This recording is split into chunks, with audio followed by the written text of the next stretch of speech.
안녕하세요. 12월 20일 수요일 말드라에 오신 여러분들을 환영하고 축복합니다. 지난 월요일부터 저희 집에 장모님이 오셔서 아내와 아이들을 봐주고 계시고, 저는 어제 오늘 내년 사역 관련해서 외부에 잠시 나와 있습니다. 어디로 어떻게 인도하실지 기대 반 두려움 반입니다만, 어느 곳에 있든 주님의 손이 닿지 않을 곳이 없고 주님께서 앞서가지 않으신 곳이 없음을 믿고 오늘도 감사함으로 주어진 길을 가보려 합니다. 날씨가 굉장히 추워졌는데요. 여러분 모두 건강에 유의하셔서 기쁜 성탄과 감사로 충만한 연말 보내시면 좋겠어요. 또 주변에 성탄의 기쁨이 전해져야 하는 분들 계시다면 적극적으로 찾아가셔서 맛있는 음식과 또 기쁜 복음을 전할 수 있는 그런 성탄절이 되면 참 좋겠습니다. 그러면 오늘의 말드라를 힘차게 시작해 볼까요? 자, 출발!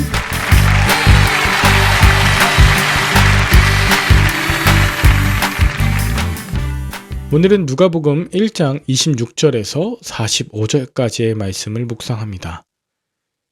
본문 26절에 보면 여섯째 달에 천사 가브리엘이 하나님의 보내심을 받아 갈릴리 나사렛이란 동네에 가서 27절 다윗의 자손 요셉이라 하는 사람과 약혼한 처녀에게 이르니 그 처녀의 이름은 마리아라고 합니다. 사가랴와 엘리사벳이 요한에 잉태한 지 6개월 정도 지난 때에 가브리엘은 다윗의 자손 요셉과 마찬가지로 유다지파의 후손인 마리아에게 나타난 것입니다. 이건 역시 가브리엘의 자의적인 행동이 아니라 하나님의 보내심을 받아 라고 했죠. 하나님의 예비하심과 또 보내심 가운데 가브리엘은 마리아에게 찾아가 은혜를 받은 자여 평안할지어다 라고 합니다. 그리고 주님께서 너와 함께 하신다고 하죠. 마리아가 다른 여인들 중에서도 하나님의 특별히 택하심의 은혜를 받은 것입니다. 그것은 마리아의 행함이나 노력 때문이 아니었죠. 29절에 처녀가 그 말을 듣고 놀라 이런 인사가 무슨 뜻일까 궁금해하면서도 30절 천사가 이르되 다시 한번 무서워하지 말라 네가 하나님께 은혜를 입었다라고 반복하는 것으로 보아 마리아는 영문을 모르고 두려워하고 있었습니다. 그렇다면 마리아가 하나님의 은혜를 입었다고 한 것에 대해 왜 두려워한 것일까요?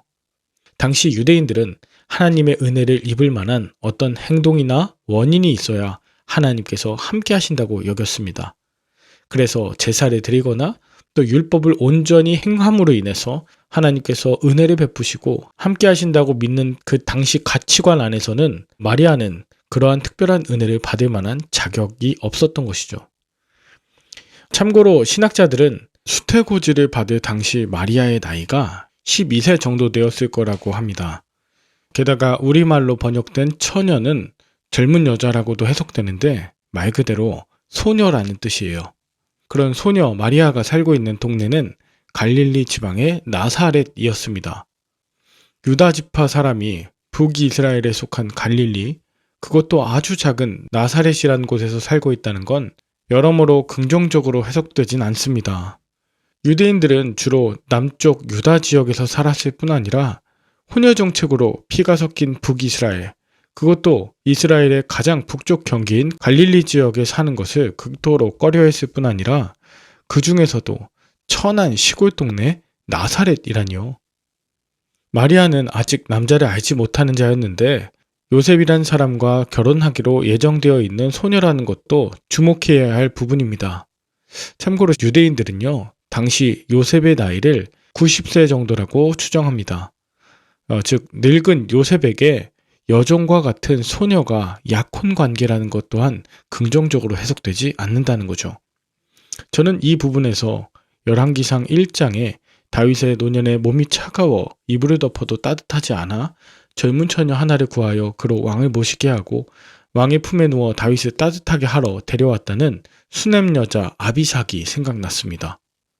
만약 요셉이 초혼이라고 하고 정말로 마리아를 사랑했던 관계라 하더라도 늙은 요셉이 왜 그때까지 당시 유대인이 지키는 율법을 어기면서까지 결혼하지 않았을까라는 질문에도 흔쾌히 답이 되지 않아요.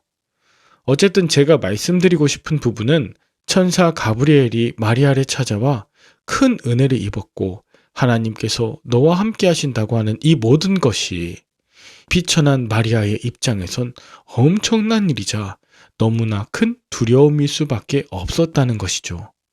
게다가 31절에 보라, 네가 잉태하여 아들을 낳을 것인데 그 이름을 예수라 하라고 합니다. 그가 큰 자가 되고 지극히 높으신 이의 아들이라 일컬어질 것이며 하나님께서 조상 다윗의 왕위를 그에게 주사 그가 영원토록 다스릴 것이라는 엄청난 선포입니다. 그것에 대해 믿을 수도 없고 두려워하던 마리아에게 다시 한번 가브리엘은 35절 성령이 내게 임하시고 하나님의 능력이 너를 덮으실 것이다. 36절 엘리사벳도 늙어서 아들을 잉태한 지 6달이 되었으며 37절 대저 하나님의 모든 말씀은 능하지 못하심이 없느니라 라고 말씀하셔요. 마리아에게 은혜를 베푸신 하나님께서 성령으로 임하시고 또 하나님의 능력으로 덮으사 모든 말씀을 능히 이루실 거라는 겁니다. 여기에서 마리아의 그 유명한 고백 38절 주의 여종이오니 말씀대로 내게 이루어지이다 라고 하는 부분이 나오는 것이죠. 이후 마리아가 엘리사벳을 찾아 문안할 때 41절 엘리사벳의 복중에 있던 요한이 뛰놀고 이때 엘리사벳이 성령의 충만함을 받았다라고 합니다. 어제 본문 15절에 요한은 엘리사벳의 모태로부터 성령의 충만함을 받는다는 이것이 오늘 마리아의 방문을 통해 이루어진 것입니다. 성령 충만한 사람과 함께할 때 성령 충만을 받습니다. 비천한 여인을 복 있는 여인으로 만드시는 하나님의 은혜를 찬양할 때에 엘리사벳과 마리아뿐 아니라 복중의 아이들도 함께 뛰게 됩니다. 이렇듯 요한과 예수님이 장차 하나님의 길을 걸을 수 있는 것은 하나님의 은혜와 더불어 어미들의 참된 순종이 함께 이루어낸 일이었습니다. 여러분은 오늘 본문을 통해 무엇을 느끼셨나요? 비천하고 기구한 운명의 마리아, 게다가 처녀가 약혼한 기간에 임신하는 것, 이건 자칫 미혼모로 몰릴 수 있을 뿐 아니라 율법에 의해 돌에 맞아 죽을 수 있는 위험한 일이었습니다. 그러나 마리아는 성령의 충만함과 하나님의 능력으로 말미암아 이스라엘을 구원할 하나님의 역사가 이루어질 것을 믿고 주의 여종이오니 말씀대로 내게 이루어지이다 라고 순종했습니다. 자신의 하나뿐인 목숨을 걸고 하나님의 이 역사가 이루어지길 구했던 것이죠. 저는 제가 하나님의 은혜를 받을 수 있는 조건이나 준비는 무엇일까 늘 고민하던 사람이었는데 지금 보니 하나님의 은혜를 받을 수 있는 조건은 단 하나입니다. 그것은 말도 되지 않는 어려움과 고난이 겹치는 중에도 주의 종이오니 주의 말씀대로 이루어지이다 라고 하는 고백이라는 것이죠. 이렇게 고백하는 중에 주님께서는 성령의 충만함과 말씀의 능력으로 모든 역사를 이루어 가실 줄 믿습니다. 오늘도 너무나 어렵고 힘겨운 상황, 고난과 위기 중에 하나님이 천사를 통해 들려주시는 이 말씀의 순종함으로 예수님의 가기를 잇는 저와 여러분들 다 되시길 축복합니다. 그럴 때 장차 우리의 자녀들 또한 하나님을 기뻐하며 말씀을 이루어가는 하나님의 자녀들로 성장하게 될 줄 믿습니다. 함께 기도할까요? 하나님 아버지, 마리아와 같은 내가 말씀에 순종할 때에 모든 상황과 위기가 간증으로 변할 줄 믿습니다. 말씀의 은혜를 나눌 때에 숨어 지내던 엘리사벳이 기쁨으로 찬양하고 자녀들도 기뻐 뛰놀며 은혜 가운데 강하게 될 줄 믿습니다. 순종과 나눔을 통하여 하나님 나라 이 땅 가운데 임하옵소서. 복음의 말씀으로 찾아오신 예수님의 이름으로 기도 올리옵나이다. 아멘. 오늘도 좋은 하루 되시길 바라며 저는 내일 다시 찾아뵙도록 하겠습니다. 샬롬.